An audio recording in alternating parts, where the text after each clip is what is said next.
I'm excited to introduce the first main stage session here called Reimagining What's Possible, where we'll hear first from Ece Temelkuran, and then she's going to be in conversation with John Powell back here on stage.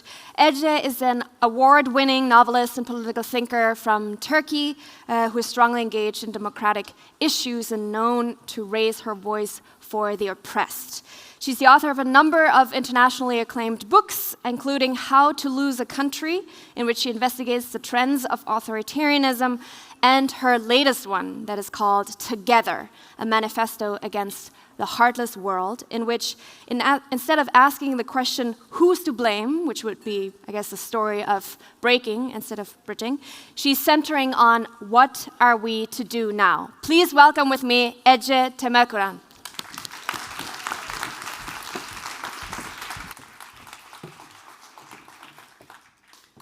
Hello, everyone. How are you doing? I brought too many things on the stage. It's a lovely day. It's great to be here among you guys. It feels like home. It's a beautiful autumn day. Germans do not appreciate autumn because famous winter comes very swiftly. They're already mourning for future in autumn. I don't know how you feel today. I feel a little bit exhausted. I'm always overworked, but that's not the reason. It is more like how Hannah Arendt once put it. I'm not tired, but I'm exhausted.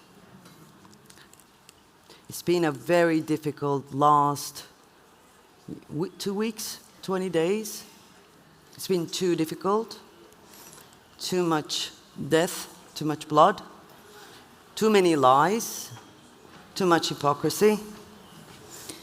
And I am very aware of the difficulties of talking about what's happening here in this country. And this has been exhausting me, to be honest. Since I feel at home, I'm going to speak honestly and from the heart.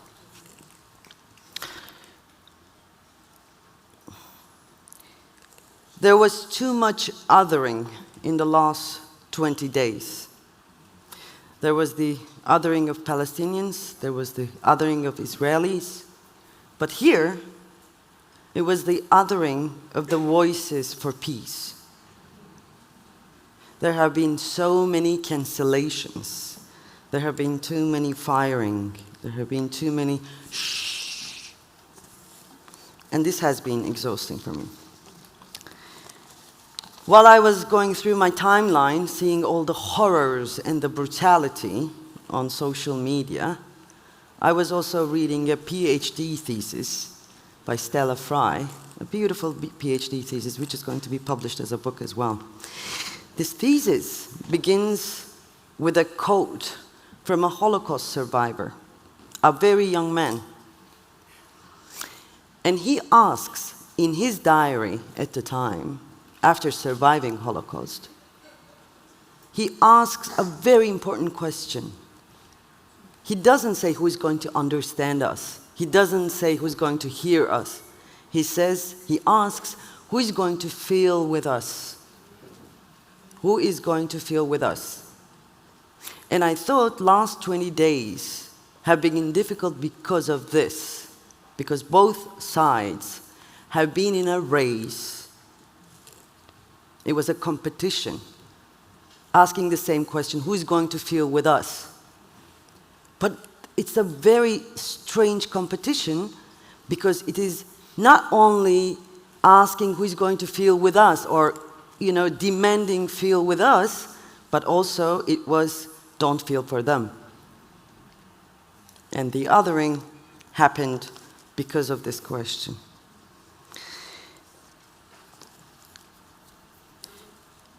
They are actually correct because there is a scarcity. We are in the age of scarcity.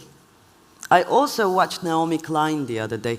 She was talking about the scarcity and how we sacrifice part of the world, part of the humanity, to get going, to continue our luxuries here, to keep on with our privileges in this part of the world.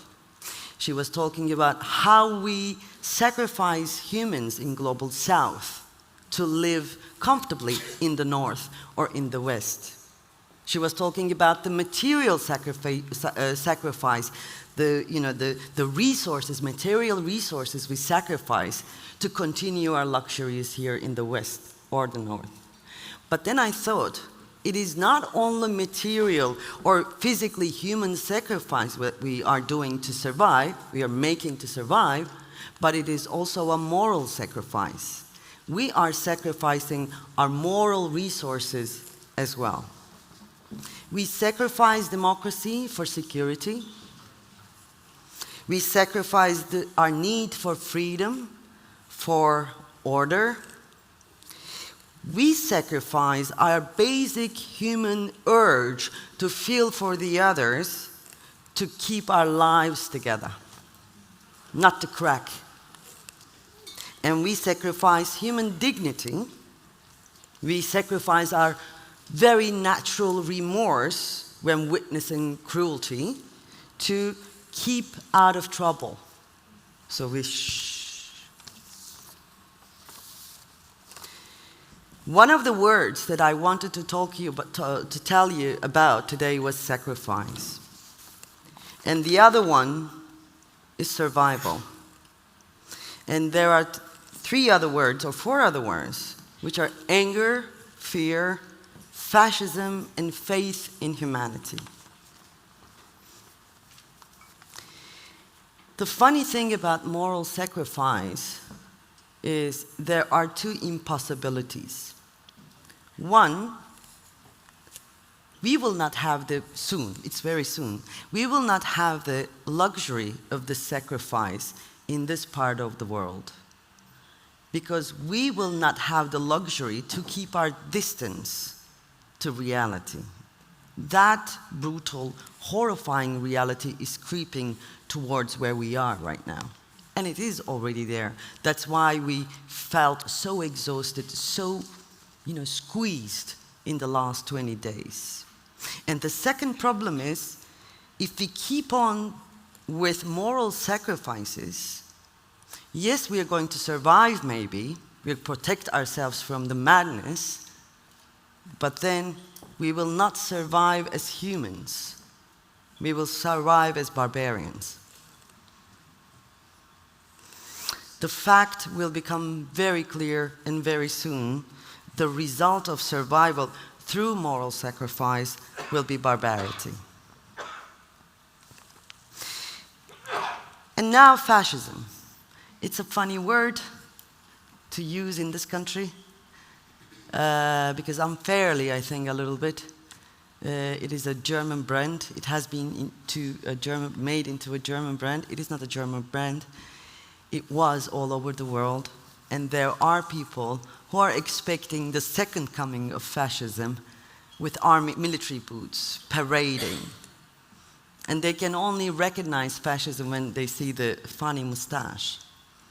And they want us, many people, want us to believe that fascism was buried in the battlegrounds of Second World War. Well, it is not. First of all, it is very much inherent in the definition of human being by neoliberalism. Neoliberalism tells us, humans, that we are selfish, self-centered, egotistical beings who can survive without making meaning, who can survive with the lead of the God, the prophet. And it is, in fact, inherent in our system because it starts with othering and rejection of right to belong for all of us. It begins with the belief that some humans as a group are not beautiful as the others. It begins with a calling group of a people, human animals, that we heard a lot during the last 20 days. It begins with the sacrifice of the human animals for humanity. Fascism is the ambition for an unrealistic purification of humankind. Therefore, ladies and gentlemen, fascism is not buried in the battlefields of the Second World War. We are living with it. And it is still killing children. And as it did once, the world is still dexterously turning a blind eye on the atrocities of fascism. And every day, even if you're not there, if you're not killed or your child is okay, healthy, every day it shreds into pieces one thing which is very important, that is our faith in humankind. Because fascism, in its heart of hearts, is the loss of faith in humanity. Not believing anymore that human is beautiful. It is a selfish, self-centered, egotistical being whose only ambition is to survive, and that's it. That's why, in the hearts of fascism, lies two emotions which John already mentioned: anger and fear. Last week, I had the privilege of listening to a very famous German author who has tendencies of fascism and racism. He's one of those who thinks that immigrants should not be welcomed in this country, refugees should be selected very carefully, and also he's very angry with women. No, he said that, so I can say. He was very angry with the quotas for women. And he was really afraid. But then, the problem with these people is that their fears terrify us. And their anger makes me sad. And once again, I saw how easy for political leaders to exploit such anger and fear. But then I know what he feels. John mentioned briefly, and I'm calling it loss of home. He is so afraid that he is losing his home. He is so angry there are people taking over his home. For those of us who can comprehend these problems, the current problems of the world, even for those of us who can comprehend, it is too complex. And for many people, it is incomprehensible, the size and the depth of it. Scientists and political, people have been telling us that we have to get rid of this anger, we have to get rid of this fear, we have to come together. The problems of the world can only be solved with the biggest togetherness and so on. But then they say in order to survive, we have to come together. But then one thing that they don't tell enough, and I want to stress today, is that we don't want to survive. We want to survive beautifully. We want to stay human at the end of the story. The humanity, especially in this part of the world, is about to make a choice. They're about to make that choice, whether to survive beautifully or to survive as barbarians. So what we do, John mentioned already the amygdala and the fears come from there, anger comes from there. We need to find a story, a new story, and we should tell it enough times to reach that part of the brain. And we have to believe in humanity. We have to believe that that part of the brain does not only accommodate the word of fear and anger, but also love and compassion. I'm coming from the harsh part of the world. I'm from Turkey. And I lived in the Middle East for several years. It is not easy for me to talk about human love without a smirk. I cannot stop myself from scoffing. What love? Get serious. get real. And when I entered this building today, I thought, oh God, everybody's smiling. I was angry. I'm serious, I was angry. Like, oh God, all these love people. You know why I'm angry? It's not really different from the guy, the writer guy who was angry and full of fears. I'm afraid something will happen to you. Because all things of value, all things of beauty are fragile. And I am scoffing, and I want you to hold you and say, be hard. I mean, toughen up. Don't smile that much. They're going to break you. But then, at the end of the day, it all boils down to human love. And we have to find the words for human love in politics in these harsh times when blood is spilled. And today, with John, we're going to do that in about 15 minutes. Thank you for listening.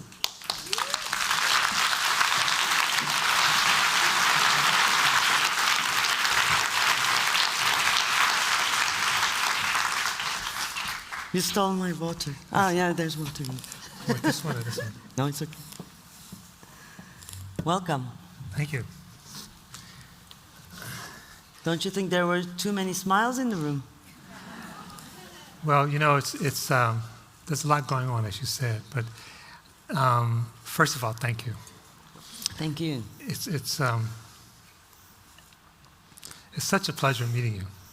So I don't know if you've had the opportunity to read Etche's work, and I'm sorry for mispronouncing your name. No, it's okay. But it's challenging because you're talking about really hard things, and you do it in such a beautiful way. And it's like, so emotions like, should I be depressed? Should I be elated? And I think you're embracing, one of the things you're embracing, that we have to, the we, right? The I cannot do this. And I think that's where a lot of the despair comes from, because we've broken off into small things, and we don't believe, not only do we not believe in our humanity, we don't believe in our connectedness. We don't believe in our togetherness. So I guess I would maybe ask you to help us think about this next story. What is this next story? What's the structure of this next story? Who are the protagonists in this next story? How do we tell this next story? Many people think that, and Sarah, one of the organizers, and thank you, Sarah, for organizing this beautiful thing, like this convention. We were talking with Sarah, and I've been talking about politics a lot, not human love, but hardcore politics. And many people I came to notice all around the world think that if we fix few things here and there in democracy, will be perfect. It will be back to business, back to normality. No, we have to write the story from the very beginning, and we have to go back to the basics, human dignity, which inherently encompasses the oneness of humanity,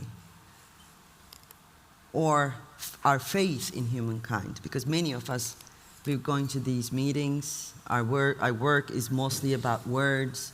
We talk, we listen, we talk, we listen, and then I am not sure how many of the people who say that we can build a better future do really believe in that sentence. Do we really believe in that sentence? I'm not sure.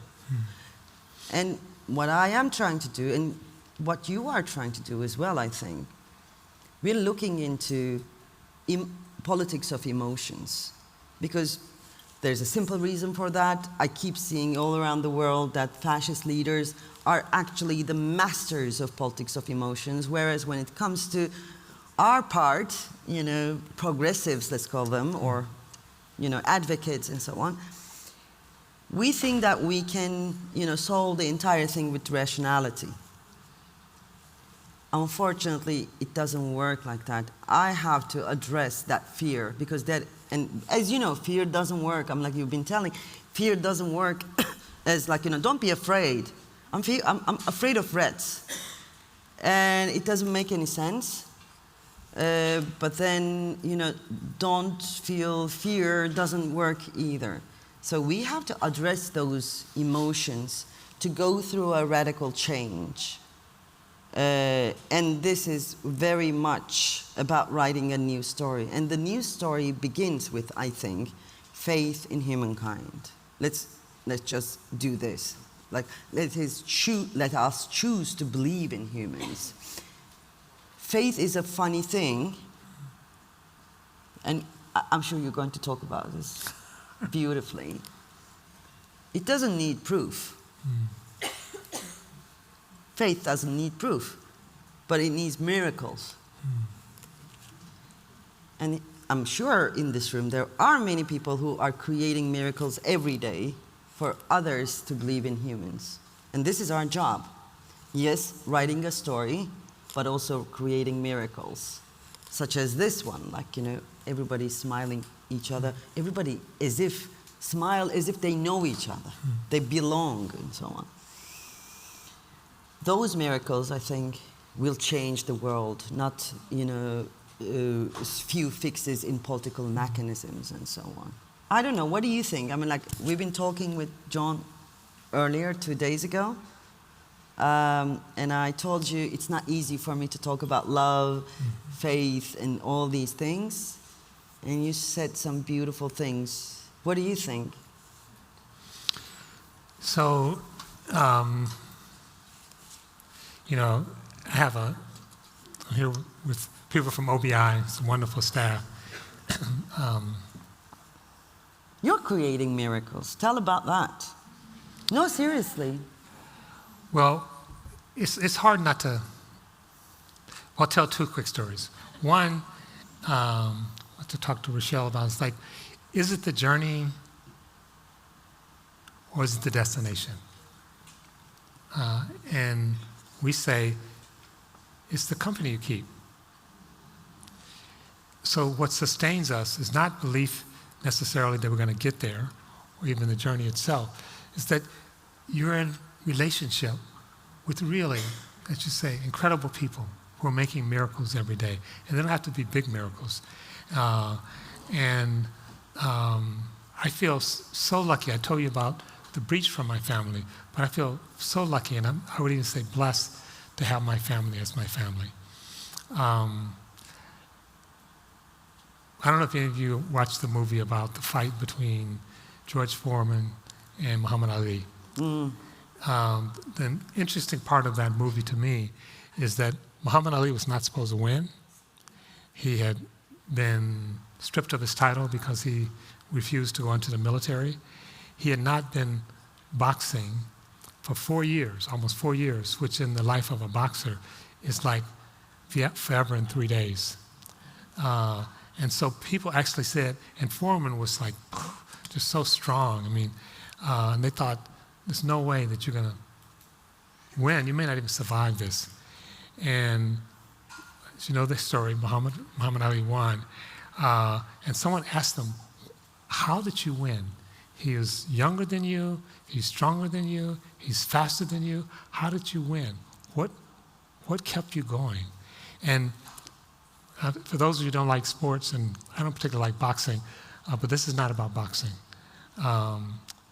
What he did when he went in the ring, he stayed on the ropes and let George Foreman hit him. They call it rope-a-dope. And this manager kept saying, get off the ropes, get off the ropes. And he let George Foreman hit him until George Foreman got tired. It's a true story. George Foreman got exhausted from hitting Muhammad Ali. And when he got exhausted, Muhammad Ali knocked him out. The point is this. When they said, how did you do that? What kept you going? He said, it wasn't about me. I was fighting for 1 billion people in Africa. He said, Africa was holding me up. Right? So to me, that's our salvation. we hold each other up. If we are doing it alone, we say at the Institute oftentimes, when people in the United States say, well, take care of yourself. At the Institute we say, take care of each other. No one can take care of themselves. No one but no one. And so we take care of each other. And you say you feel like at home, you are at home. And we're here to take care of you, and we know you're here to take care of us. And so that's the story, that we're in it together, that this is our story, that we're taking care of each other. So I think if that becomes our story, and if we live that story, we'll be okay. Not even because we'll necessarily win, but because we'll be human. And so the company you keep and how we take care of each other, to me, is the heart of it. And the heart of taking care of each other, one definition of love is to attend to be present with. So if we can attend to and be present with each other and care for each other, that's the real deal. For those of us who do not have the endurance of Muhammad Ali, and I think we are not a few, anyway, I'm going to ask you something else. Is there room in human heart for everybody? Because many people talk about this compassion fatigue, exhaustion of caring for others, and so on. And you cannot all the time feel the pain of the world. And also, there is the scarcity of the room in Europe and in the United States as well, or the sense of scarcity. There's not enough room for us. Is there enough room for everybody to belong and without othering? Is there really physical and emotional room for that? Because it boils down to that when you're talking to a terrified person of losing home. How are we going to convince him that his home will be intact when he welcomes the others? How are we going to cheat him into believing that it's okay? It's okay. You used the term cheating, and I would like you to say more about that. You shared that with us 2 days ago. So if I think about giving, compassion, attention, then I can think about also exhaustion, right? It's like I'm a finite person. But that's what you teach us so much about, is that this feeble concept of I, that's not strong enough to get out of bed in the morning. I mean, let alone change the world. No. But we have a different concept of we. I mentioned my father a lot, and he and my mother, man, wow, so lucky. I was in my 20s, and I was getting exhausted, doing some version of this work even then, in between playing marbles. And my dad looked at me and he said, "What's going on, John? You look exhausted." And I said, "I can't do this alone." And at the time, I was hanging out with the Panthers, and there was a lot of police violence against blacks then, as it is now. And I said, "I just can't do this alone." And he said, "You never are alone. God is always with you." And I'm not a theist, but that helped me immeasurably, that we're not alone. So if we think of what we can do, it's already exhausting. When I think of what I can do, it's already exhausting. When I think of what we can do, it's like, whoa. But I would say this, so let's do it. But in doing it, let's make time to party. Let's make time for joy. Let's make time for love. Let's make time for fun. That we don't wait after the world is someplace else, something else, to enjoy. We enjoy right now. We love each other right now, today. And that doesn't take energy. That gives energy. And is that energy limited? No. That energy is bountiful. We just have to open up and claim it. So I think that's part of the new story. And I'm not saying it's easy. I'm not saying it's not without pain. I'm not saying, but as Rochelle and I talk about a lot, suffering is not the opposite of joy. Pain is not the opposite of joy. And part of joy, to me, is being connected and realizing we're connected. I mean, there's so many wonderful stories about just people living their life. And in one of your stories, you talk about women who are being, struggling to get food on the table, struggling for clean water. But the thing that really is painful in some ways, if I understood it correctly, is not being shown dignity. If that's right, is there scarcity in dignity? If I recognize dignity in the dignity of life, the grievability of life of Palestinians, can I also recognize the grievability of life in Jews? Is there a scarcity in our ability to have dignity of people? Could you, I don't think so, but could you help us with that? Well, I have been thinking about talking about joy of dignity. So when you say joy, and in another sentence, dignity, I'm thinking about our exhaustion and where this exhaustion comes from. It is, in fact, many people think that if I distance myself from the madness of the world, from the mad reality of the world, from this brutality, then I will be at peace. I'll be, having fun, or I'll be happy, which is a very ambitious word.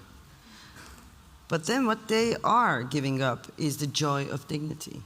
Joy of dignity meaning, sharing the dignity together, to recognize the oneness of humanity, which also means if somebody is lacking, is not treated in a dignified manner, my dignity is hurt as well.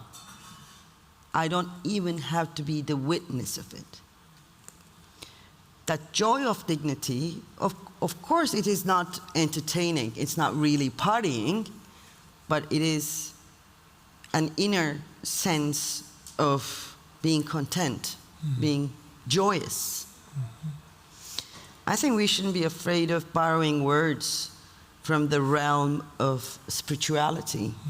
Joy is, as well as faith, is attributed to spirituality, whereas I think we should bring all these human capabilities to politics. And that's where we write the story, with the words of joy of dignity, friendship, and faith, especially faith. Because you mentioned God. I'm not a believer. That's why, when I read Karl Marx saying that religion is the opium of humanity, but in this heartless world, that opium is needed. I'm paraphrasing it. So how can we kind of make that sentence whole? And if we remove God from it, there's a lack of something. Can we bring faith to humanity as a belief system and trickle down the story, the new story from there, where there is room for everybody, where everybody is loved, so to speak? Yeah? Yes, I think so. We oftentimes, people left of center. I don't know if you left of center, right of center, or center. Maybe all of the above. We think of love in a very sentimental way. And we think of how you just described as people sort of, and I lived in India for a couple of years, and yes, I'm a meditator. So I believe in recharging my body, recharging my soul. But we think of love as being pure, not touched by the banality of pain or suffering. Maybe that's one kind of love, but to me that's not how I think about love. Again, I'm reminded of the Reverend. I think it's important to remember that he was a Reverend, Dr. King. He's talked about righteous indignation. Here was someone who spent his life trying to perfect the beloved community from his reading of Gandhi and others. And he talked about righteous indignation. So it wasn't like, oh, I'm loved, so I can't. It's like, I'm pissed. I'm righteously pissed. So why are you righteously pissed? I thought you were about love. That's the reason that I'm righteously pissed, because I love humanity, because I love life. And when people violate that, when people violate, in his words, God's creation, it pisses me off. You should be angry. But it's not the anger that cuts people off, it's the anger that brings people in. And it's not, as I said the other day, it's not, I'm angry because someone took my parking spot. That's not righteous indignation, that's just indignation. That's petty indignation. So he wasn't lifting up petty indignation, but he was saying, I'm angry through the voice of God. So I think if we're grounded in humanity, which I think you challenge us to be, and I think if you're grounded in humanity, you may not need opium or God, or maybe you need opium and no God. I don't know. And I should say, I'm not one of those people who say no judgment. I'm full of judgment. I'm just saying so, but I'm hopefully full of love as well. But the point I'm making is this, that love does not mean you don't get angry. It doesn't mean you don't get pissed. It doesn't mean you don't judge. But it means you do it in the sense of something larger. It's not petty, and it's not rigid. Right? It's like when my kids do something, the example I give is I have a son who was a biter. And so he was younger and he would bite his sister. And I would say, you can't do that. And sometimes I literally pop him on his knuckles. Stop biting your sister. And he would say, but she's teasing me. And I'd respond saying, life is not fair. Use your words, even though she's better at words than you. That's how she would get him. Let's use words. She would destroy him using words. And he'd say, okay, I'm going to bite. That's what I can do. Right? I didn't stop loving either of my kids. So when my son was biting, I didn't not love him, but I was pissed that he was biting his sister. So it seems to me, how do we hold all these things together? Not in oppositions, not in binaries, and give ourselves space. Yeah, but then what do we do with the biters, let's say? I wrote about anger as well, and I said, let's not do anger. This is not sustainable for the world that we want to build. I'm like, we cannot be always angry. And you're talking about petty anger. And I said we should, replace it with attention, because anger is a commodity now thanks to social media, but attention cannot be commodified. And anger is an item on companies or authoritarian regimes lists of expenditure. Like they can calculate how long you can stay angry. For instance, you're protesting a mining company, they put it on their list. They're going to be angry for 3 months and then it will fade away. So let's count this in. But attention, active attention, it cannot be commodified. But having said this, also my doctor said that my testosterone level is 0, so maybe it's hormonal for me, this, replacing attention with anger. You mentioned the menstrual, cycle, and I'm sure there are many people who think that menopausal women should not be anywhere in the public life. Anyway. We should talk about these things as well, since we're talking about body. Yeah, this is the ugly part. The question, not question, but like, I'm wondering what you think. What do we do when they bite if we are not, if we do not have the endurance of Muhammad Ali? We are going to use our words, of course. We're going to use the righteous indignation. But then, what are we going to do when it bites? Maybe I'm asking the same question in different ways, because this is where we are now. Fascism is on the rise. People are killing each other, and so on and so forth. It's horrible. So, what do we do? What do we do? I mean, like with the exhaustion as well. Now I found you, I'm asking all the existential questions, of course. But I think, many of us feel the same, so I'm like, it's going nowhere.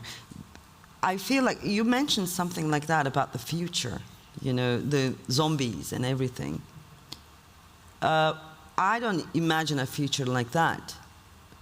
But I feel like I am mourning in future tense. I think many of you feel that as well. When we look at the sea, we know that we are the last generation to see the sea like this. Mountains, rivers, anything beautiful. When I look at it, I immediately think of we're going to lose it. So we are all in sort of mourning as well. Yeah. Well, there's a lot there.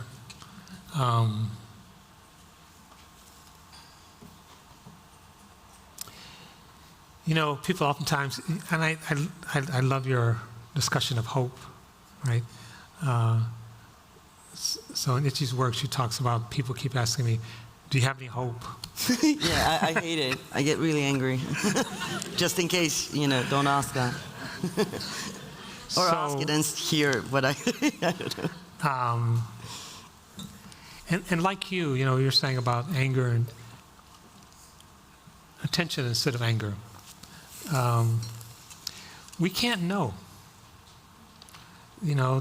We can't know how things will turn out. I think of hope as nostalgia for the future. We're wanting a certain future and we're missing it, right? That's fine, but that's not our job. Our job, from my perspective, is to be engaged, is to be in relationship, is to do the work. And to your point, doing the work with faith, because we can't know. So how do we keep going if things look bad? We can't know. My job is to do what I can do. I've been given certain talents, certain gifts. There's this expression, which is your talent and gifts is God's gift or present to you. Your skills, your gifts, your abilities is God's gift to you. You didn't earn them. What you do with those is your gift to God. So when you use them, when you give them back. Now, the oceans, I grew up in Detroit, the city still looked like it's been bombed. Yeah. I've lost too many people, including relatives, that was killed by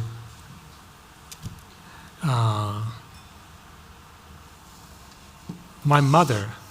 I'll go even further back. My grandmother, my great-grandmother, was in the South. She got you said 5 minutes, that was 2 minutes ago. My great-grandmother, she got I'm the only one who follows you, your warnings. She got an infection on her foot.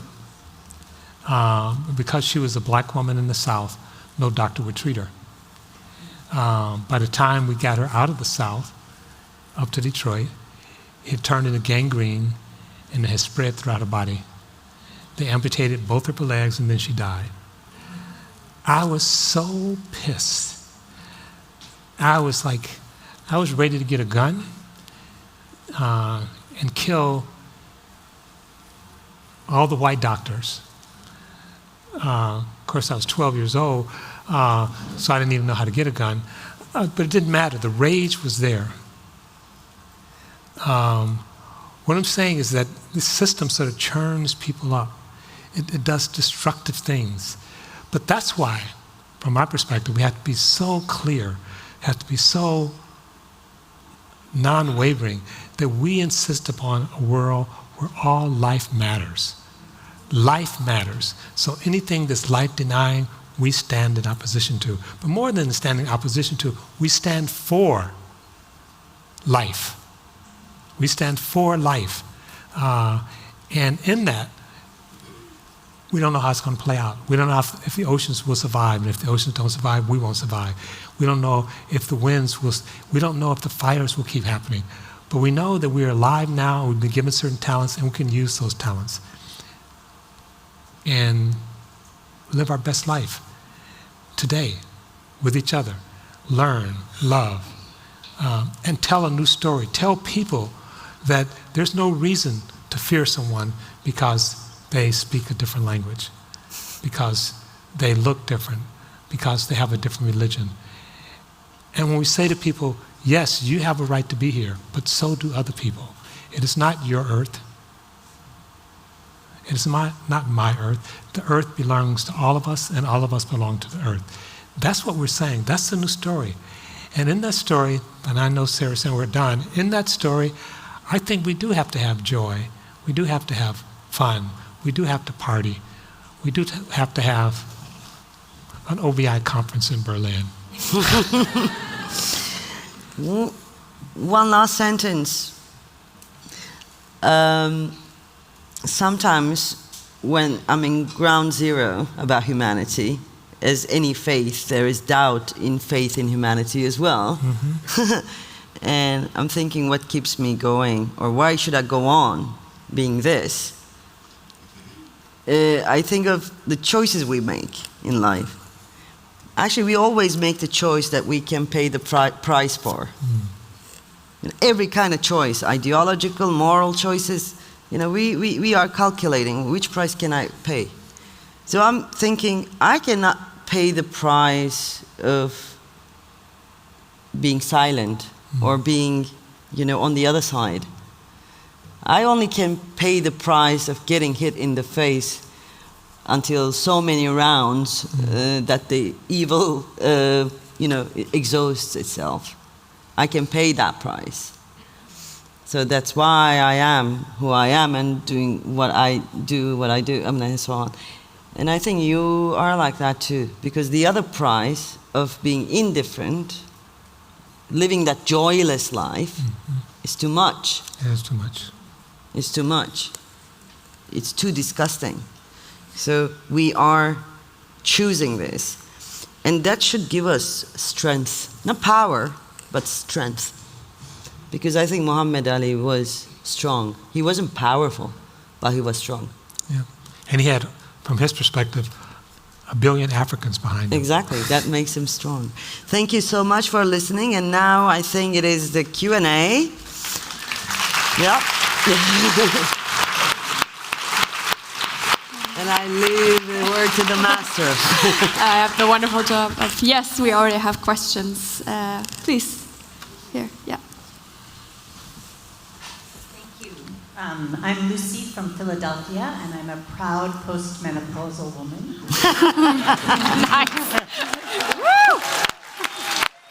Nice. They say that it is heaven out there. It is. Right? No birth. On the other side. Right? I want to try my hand at telling a little of the new story and then ask you a question about it. I have been to Gaza twice. The first time in 2014, and the second time in 2017. In 2014, I met some amazing young people that were trying to build from there. What you're talking about. What you're talking about. And when I returned, we visited in May. I was there for Nakba Day. And I returned to the United States, and the 51-day war began. And so I would wake up every morning during the 51-day war and try to find out if one of my friends had been killed. And one of them was killed during that war. And then Mike Brown was murdered in the middle of that. And my friends would offer solidarity posts on Instagram about how to deal with tear gas in Ferguson. And I was like, oh, this is the same thing. This is the wages of colonialism. And that's what took me to fight like hell for reparations here.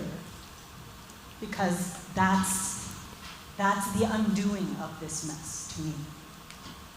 So the story is that when I went in 2014, I went to Berlin.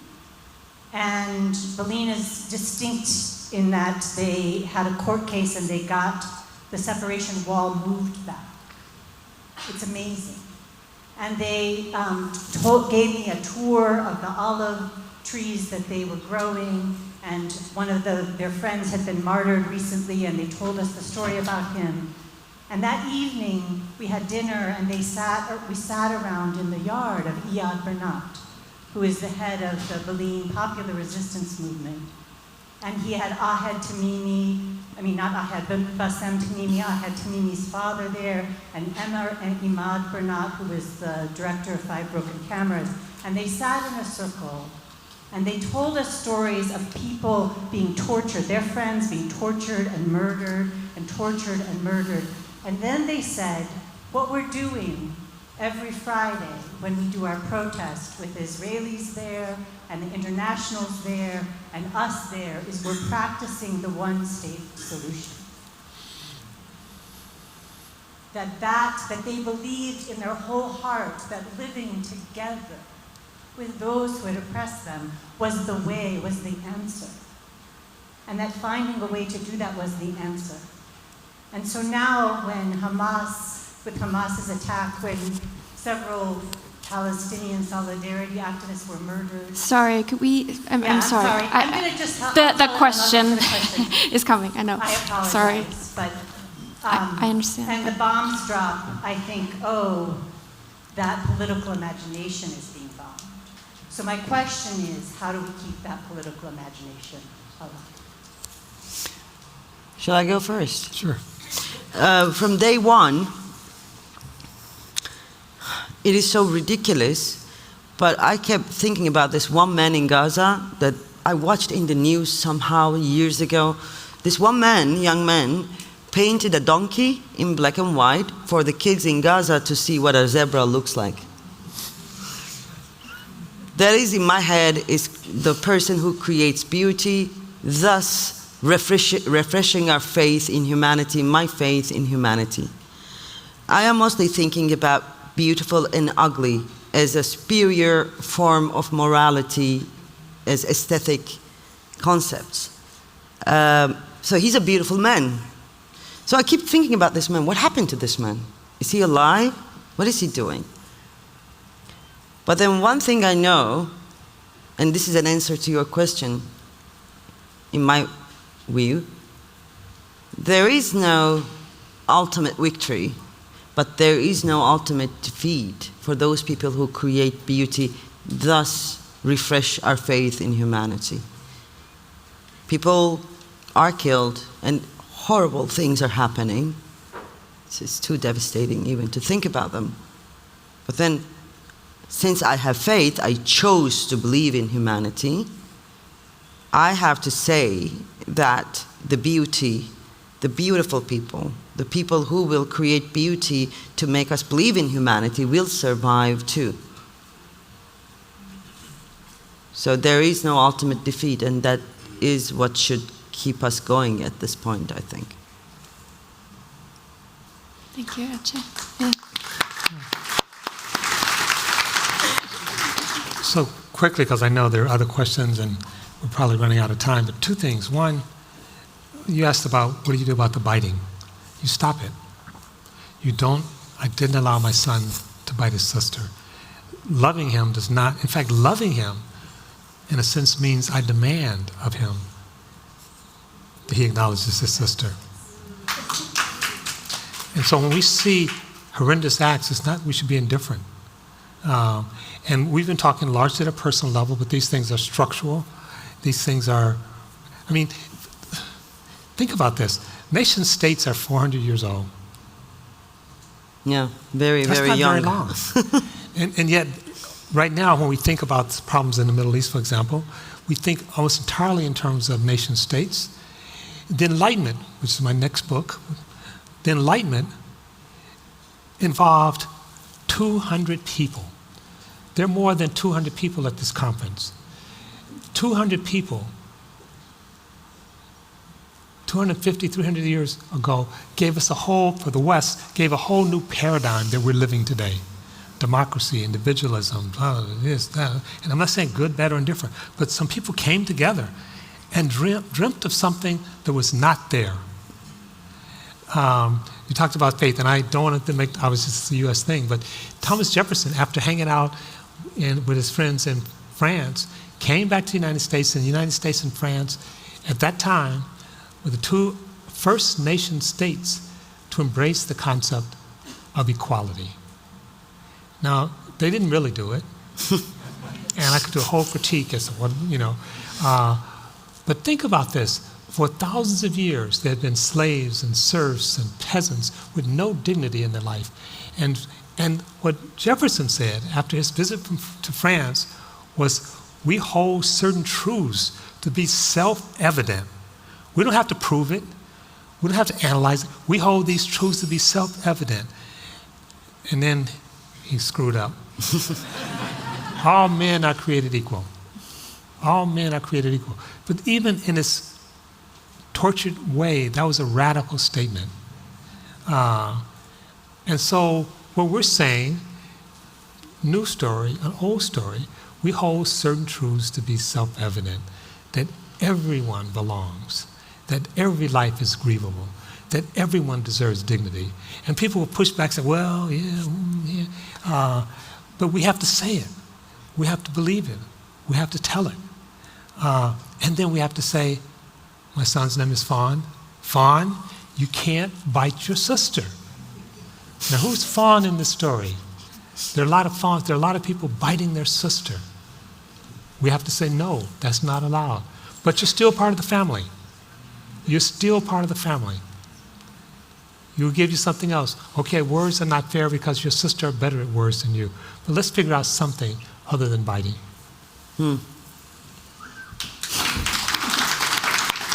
Questions, yeah. And we really appreciate you keeping it succinct so we can have a few more of you. Maybe in the back with a blue. Yes, you. Yes, you. Beautiful. What you're wearing.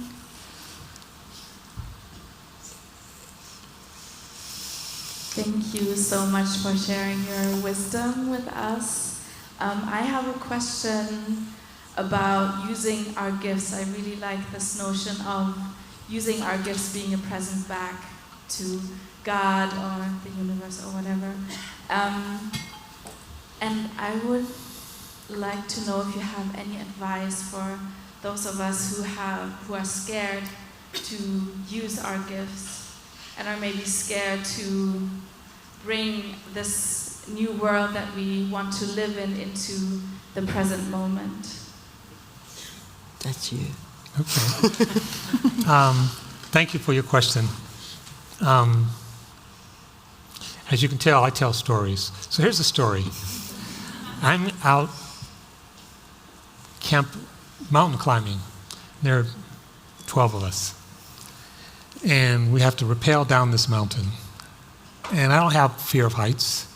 So I rappel down and, whatever. Other people rappel down. Then there's this woman who has tremendous fear of heights.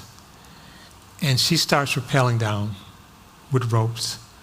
And she gets a third of the way down, she freezes, and we're sort of like coaching her on, you can do this, you can do it. I rappelled down in like 3 minutes. It took her half an hour to rappel down. And when she gets to the bottom of this mountain, her whole body's trembling. She's shaking. And she turns to me and she says, you're so brave. You just came down that mountain and you didn't even think about it. And I said, you're wrong. I'm not brave. I didn't think about it. it didn't challenge me. I was not afraid. You're the one who's brave, because despite being afraid, despite having fear, you did it anyway. So that's what I would say. But I also say, sometimes you don't have to do it. We don't have to be Muhammad Ali. Sometimes we can just say, you know what, I'm taking a day off. I can't do that today. I'm going to do something else. So I think, and the last thing I say is that go with your friends. She basically said when she's afraid, if there are other people, and I'm paraphrasing your words, you're less afraid, right? It's like, if you're doing this by yourself, that's hard. If you're doing it with your posse, that's quite different. So think of what you do. Don't be, in this sense, reckless. Life is precious, life is fragile, and for all of us it will end. So give yourself some space. It's okay to be afraid. It's okay to be scared. There are terrible things out there. There are terrible things happening. But when we come together with our friends, with our brothers and sisters, we are strong and powerful. And it doesn't mean that the fear will go away. That's one of the things. I don't have time to go into it, but I work with people with fear. And one of the big mistakes that people who is first to say, get rid of the fear and then you can do it. It's like, no. The fear is there. It's trying to tell you something. Hold on to it, but invite it in with other things, with hope, with love, with possibility. And now fear is just one among many, and it doesn't dominate the whole scene. No, we will have to befriend fear. This is my argument. This is what I argue. Fear is there, and there will be a lot of more fears, coming years, new fears, and the only way is to befriend them. Like, fear is your friend, and also Middle Eastern humor helps.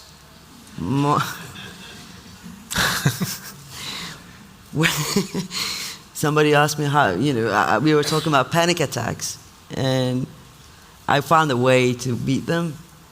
I mock it. So, AJ, it's a great time for a panic attack now. Yeah, brilliant idea. Go have one, and so on. No, this is how we are friends in Middle East as well. This is a little bit harsh for Western countries, but we mock our friends, and that's how you build the fraternity, so to speak. So build a fraternity with your fears. That's how I think about fears, because I have many of them, and I'm friending with these fears. They're not enemies, right? Yeah. I'm like,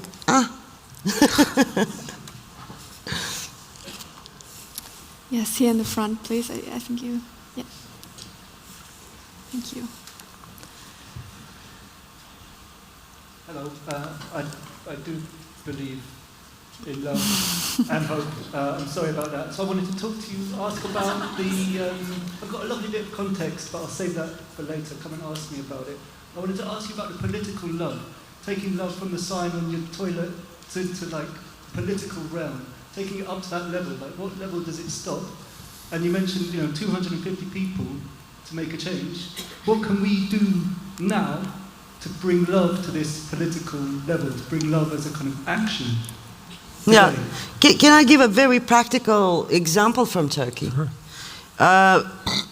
Probably many of you know about Turkey. If you don't, has been a man, imagine Trump, put a lot of political ability to Trump, a lot of luck, less structured democracy to hold the center. And for the last 20 years we've been dealing with this.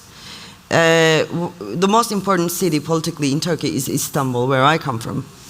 And after 20 years, this one man came up and took over the municipality from the regime's representatives. So he was from opposition. He didn't come up with the idea, maybe. There were many other people surrounding him. But what he used was radical love in politics in a country like Turkey. It's a very harsh country. So what he did in a very, very, very polarized country, in a very polarized society, was to love the other side. Obviously, he didn't go and hug them, but he talked about the topics outside the polarizing topics. This is where we start from in politics. Bringing radical love to politics is that.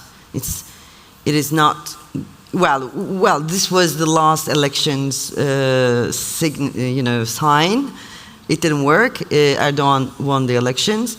But this is, in reality, in the harsh reality, this is how you do it. You go beyond and above the polarizing topics and tell them that they are welcomed as well. Those of us who want to bite us are welcomed as well.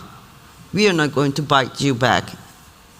That is the underlining, theme and sentiment, political sentiment that rule the elections, local elections that got the opposition party all the big cities in Turkey. So it works. That's what I mean. It sounds naive. It works on the ground, but also it can work on a much different, much higher level as well, which needs a lot of work. Thinkers and activists should come together and really think and test each other in terms of how to bring radical love into politics against the rise of fascism. How to bring faith in humanity, have the faith in each other against fascism, because fascism is not only bad guys coming overnight, taking over, beating up the good guys. It is this deep getting rotten inside. It affects us as well. We are not immune. When something happens, we turn on each other on social media, canceling out those who have the shortest bridge to us. We are infected as well in that sense. Yeah. So,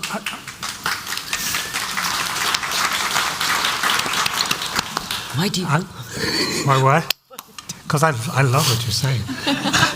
I want to give one practical example, and also a caution.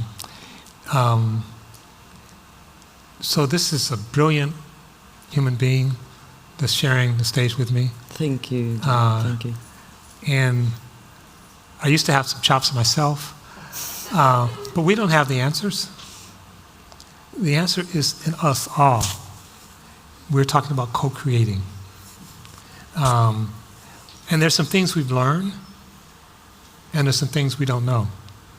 But there's a friend of mine who's here, and I'm going to call him out. All of you are friends, but I'm not going to call all of you out. Paloma's here, she's a friend, I'm not going to call her out. I'm going to call out D'Angelo. D'Angelo Buster. And if D'Angelo's here, if you could stand up, D'Angelo. He's not here. Oh, there. Okay. But why did I call out D'Angelo? Back. Well, he's a friend, but that's not why I'm calling him out. So in the United States, we have this project that we started. We call it the Long Bridging Project. The Long Bridges. D'Angelo is one of the best organizers in the United States. He works in a city that's known for being tough and corrupt, Chicago. And he's been organizing the black community in Chicago for decades. And I've been pushing D'Angelo, and he's been pushing me. But I've been saying, D'Angelo, you need to get out of Chicago and get out into the rural areas, which he's done, not because I said it, although we love each other, so maybe it has some influence. And I'm saying, D'Angelo, you need to go to Wisconsin, not Milwaukee, but to the rural Wisconsin where all those Trump voters are, and talk to them. To put this in context, when organizers from urban areas go to rural United States, literally they get guns pulled on them. This is not a small thing, it's a big thing. And I don't want anyone to get shot. But what I'm saying is, can you build a long bridge? can you bring love into politics in a practical way? And the short answer is yes. And what they found, and they're still early on, is that long bridging, talking to people who are very different than you, is largely about listening to people who are very different than you. The power of talking is great. The power of listening is phenomenal. Yeah, yeah. And so the basic, I can't do it all here, but the technique is not a technique. It's like, I'm paying attention to you. Yeah. I'm listening to you. You matter. And that's transformative in some powerful ways. Careful, right? Because it's not a technique. Tell me what you are afraid of. Tell me how you think of the future. Tell me why you're angry. Be curious about the other. Listen. And again, even though we're at the very beginning of this, they just had an incredible election where they pulled a number of Trump people, and they don't always win. And it's not even all about winning. It's saying, I care about you as a human being. To really give that message to people who are very different than you is so powerful. And in fact, that's really the secret sauce of fascism. Where the fascist leader says, the elite don't care about you, I do. And they believe it. And we know the leader does not care about them. But what if someone went to them and says, I care about you, and actually believed it? They actually cared about them. And we believe that that's one of the ways you bring love into politics, is to really, in a very organized and deliberate way, engage with people and let them know that you care and listen. Although, I have to add something here. You what? I'm coming from a country that has been experiencing like hardcore, authoritarian regime, and I know the spin doctors of this regime, and talking to them is like playing chess with a pigeon. Yes. Even though you play very well, the pigeon scatters the pieces, and then she shits on the chessboard, and then flies away victoriously. Don't ever forget that. So, when we were talking the other day, you were saying there is this 20%, there is this 20%, but what we have to look at the 60% in between. So these words for 60%. These words for the 60%. And this work is done a lot by More in Common, which I think is also here. We try not to play chess with pigeons. But so sometimes, again, you have to be thoughtful, deliberate. But 60% of people in America, and by More in Common's account, that's true of most of Europe, you have people, 20% who are considered far right or 20% far left. You're not going to convince those people, right? They're ideological, they're strategic. But 60% is just all over the place. They don't know what to believe. There's the spin doctors, there's the false news, and they're just basically trying to get through life. We don't talk to them. Those are the people who we try to engage, the 60%. And eventually maybe we'll talk to the other 20%. But we start with that 60%. And we tell the pigeons, we're not playing chess with you. All right. Time for one short one. And then, yes, you in the middle. I think I've been very much. Yeah. Okay. I'm thinking how to make it short. When you say we try not to play chess with pigeons, I'm like, I'm a clown. I'm an empathic clown, and I love to play chess. I would love to play chess with pigeons. And I do believe it makes a difference. And same thing like for the biters, like when you said like, we will tell the biters, like the biters are welcome too, we will tell them we will not bite. And then I'm like, you think you're not human? You think you don't have a crocodile in you? You bite too, and be honest about it.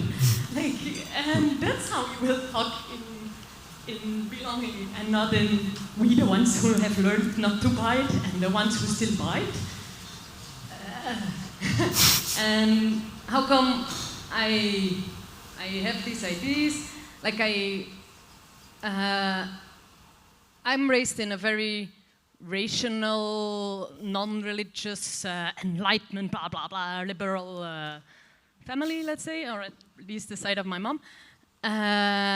So I was not able to feel a lot of emotions. And when I realized that, I thought, okay, emotion that I started doing like mindful. I'm not taking it short now, no? Sorry. Yeah. The question is, you can do it. But I want to say one word about anger. Like, anger is the feeling I'm most easily connected to, and I learned from the biters, let's say. I learned in a class together with people in prison about, and the name of the class was Angerpreneurship. And so I would like us to also, the question is more like, I would like us to also recognize that we also have a reptile in us, and if her mouth is open, the other parts of the brain that can be the horse and the man on top will not be able to do a lot, and let's just admit that and start from there. We are also pigeons. Understand it. Yes. We are also pigeons playing chess. So, it's not that we're not pigeons that's the issue. It's becoming a thing.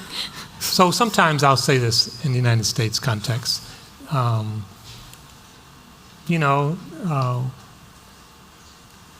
Things get very tense along the racial axis sometimes in the United States.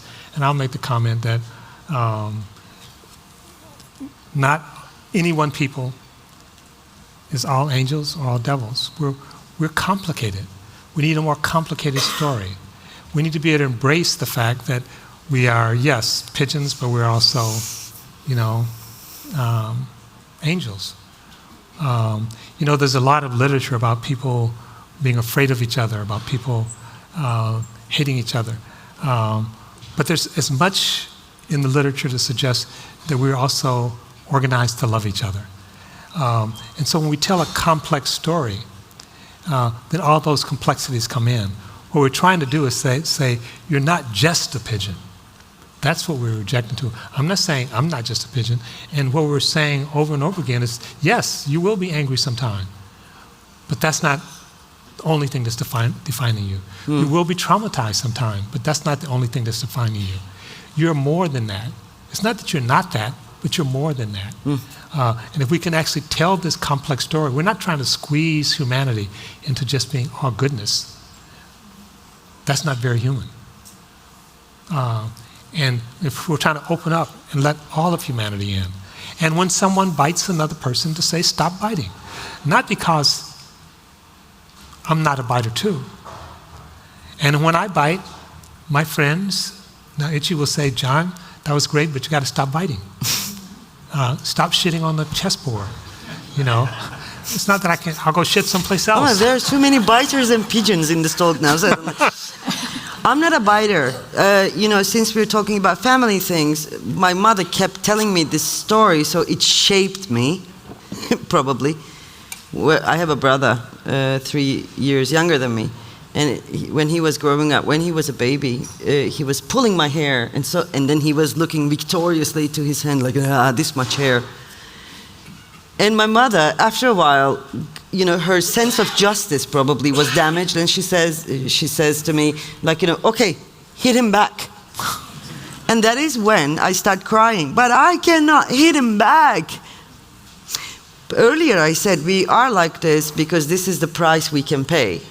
The other way of being absolutely distant from reality, protecting ourselves, is not a price that we can pay. That's why we're choosing this. So I grew up to learn words, to theorize, but I cannot hit back. But this just doesn't change the fact that I cannot be otherwise. I mean, like, the words did not blur the fact, it just made it clearer. So many of you, I think, or all of you probably, are like this. So let's stop, feeling, yes, we are exhausted, and it's a hard life, and it's difficult times, and it is horrible, horrible things happening. But this is who we are, and how much we get bitten, it doesn't change the fact. They're not going to wipe us from the face of the earth. We are here and we're going to be here. That is not about hope. That is about determination. That's about not giving up. Not because we are super, super faithful, because we cannot be otherwise. We cannot be like them, like these bloody pigeons. I have to stop with the pigeons. Yeah. Eja Temelkuran and John Paul, thank you so much. Also, let me tell you how honored I am to be with John.